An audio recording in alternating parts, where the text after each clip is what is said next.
ஈரோடு மாவட்டம் சித்தோடு பக்கத்துல இருக்கு தயிர்பாளையம்.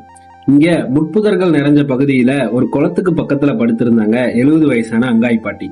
கடந்த 2 மாசமா அந்த பகுதியில நிறுத்தப்பட்டிருந்த வாகனங்களுக்கு அடியிலையும் ரோட்டோரத்திலையும் படுத்திருந்ததுனால விபத்து ஏற்படுமோன்னு அங்க இருக்கிற பொதுமக்கள் நினைச்சாங்க. நம்மளோட அட்சயம் தன்னார்வலர் குழு பாட்டியை அங்க ரெஸ்கியூ பண்ணலான்னு போனப்பதான் தெரியுது பாட்டியோட மறுபக்கம்.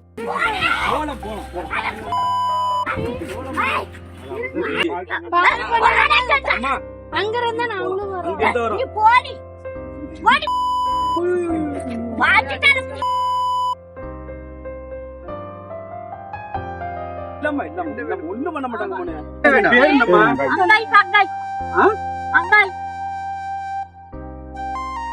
கெட்ட கெட்ட வார்த்தையில பச்சை பச்சையா பேசுறாங்க. அடி விழுந்துருமோன்னு நினைச்சோம். நல்ல வேலை எங்க யாருக்கும் அடி எதுவும் விழல. கொஞ்சம் கூட கோஆபரேட் பண்ணவே இல்ல அங்காய் பாட்டி. இதுக்கு முன்னாடி பாட்டி கிட்ட சில பேர் குடிபோதையில சண்டைக்கு போனதுனால எல்லார்கிட்டயும் அப்படி நடந்துக்கிறதா அங்க இருக்கிற பொதுமக்கள் சொல்றாங்க. அப்புறம் என்ன, மெல்ல மெல்ல பாட்டியை சமாதானம் பண்ணி ரெஸ்கியூ பண்ணோம்.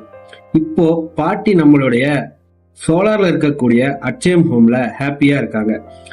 அங்காய் பாட்டியோட முகவரியோ சொந்தக்காரங்களை பத்தியோ எந்த தகவலும் இல்லை. நீங்க ஒரு ஷேர் செய்யறதால பாட்டி வீட்டுக்கு போறதுக்கு அதிகமான வாய்ப்பு இருக்கு. சோ மறக்காம ஷேர் பண்ணிடுங்க. நன்றி.